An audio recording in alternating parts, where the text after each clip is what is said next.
Circuit of Catalunya is arguably the most important race in the entire season, for being a turning point in the world title. Being the second race in Europe marks the start of the mid-season. Missing a point on Spain Catalunya, not Spain Madrid. I don't know what I had to do this, man. Like, there's already so many treated tracks. Like, give me a break. Makes a difference in Brazil or Abu Dhabi, where the World Driver Championship goes to the wire. Here's my examples. 2012, the World Driver Championship was between the Red Bull of Darth Vader and the Ferrari of Fernando Alonso. The weekend on Spain was on the side of Lotus and Mercedes. Yes, on that weekend, neither Ferrari or Red Bull were the favorites to win the race.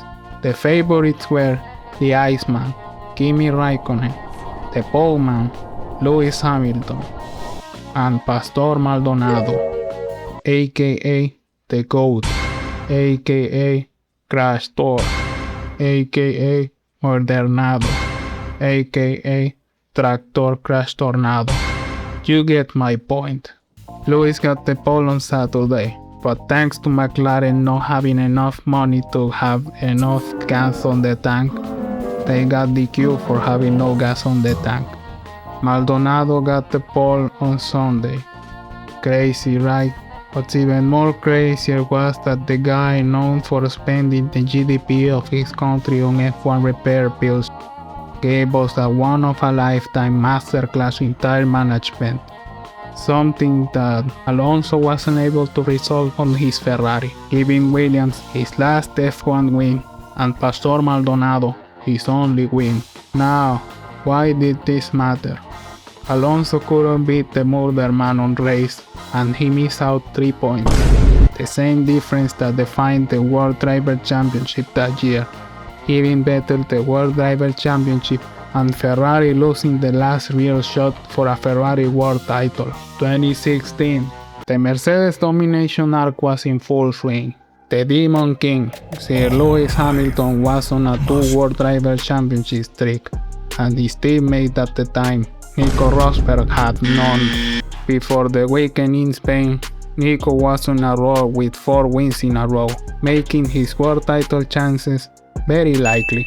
In Spain, the Mercedes cars were the favorites, obviously, and they got the front row locked down, with the Demon King on pole. The race started and Rosberg took the lead after turn 1, with the Demon King closely following him. Exiting turn 3, the Demon King spotted a very narrow window on the inside and took the initiative. Rosberg panicked and closed the window, sending the Demon King into lawnmower mode. Hamilton didn't have their tires, lost control, took Rosberg out by inertia, knocking both drivers out of the race. Also, Verstappen took his maiden win that day. Wow. Subscribe. With both Mercedes out, there were no points to gain for them, but the title fight wasn't even. Nico still had a massive lead. However, after the race, the atmosphere around Mercedes changed. Both Mercedes were at each other's throats, making the season much more volatile and tense. Rosberg eventually took the championship in Abu Dhabi, with Hamilton trailing by just 5 points. Hamilton could have won the title if he had taken the win that day in Spain, making that crash the decisive moment of the world title. 25th, 2025. McLaren was on a roll at the start of the season, with Piastri and Norris taking wins. For a long time, the title fight was heavily focused on Piastri leading the standings. Entering Spain, the race itself was very clean at the front, with no major drama between the McLaren drivers. They ended up finishing first and second, allowing Piastri to extend his championship lead. The real thing was with Verstappen though. In the final laps, he got into a skirmish with George Russell for a podium spot. The Red Bull car was a piece of crap that weekend, and Verstappen took it personally when Russell gave him a love tap at the first corner. Because Verstappen gained an advantage by using an off-track limits, Red Bull ordered him to give the position back. Verstappen didn't respond and turned off his controller at turn 5, made an intentional contact with George. This earned Verstappen a 10-second penalty, dropping him to 10th place instead of 4th. After Spain, McLaren suffered a generational meltdown, while Verstappen mounted a historic comeback, cutting down a massive 104-point deficit. It all came down to Abu Dhabi, where the championship was decided by just 2 points, the exact amount Verstappen would have if he didn't do that goofy stuff on Spain.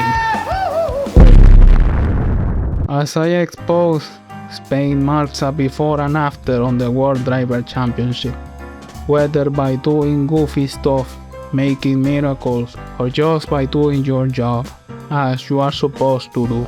This 2026, Antonelli is on a generational run, while his closest competitor is making the comeback of his life. Will Francesco take it from here and bring it home? Will the Demon Kill prevail and make the Ferrari dream true? Or will George finally wake up and do something instead of whining? We will know on Sunday. Smite the button and obliterate the subscribe button. Thanks for listening. Have a nice day.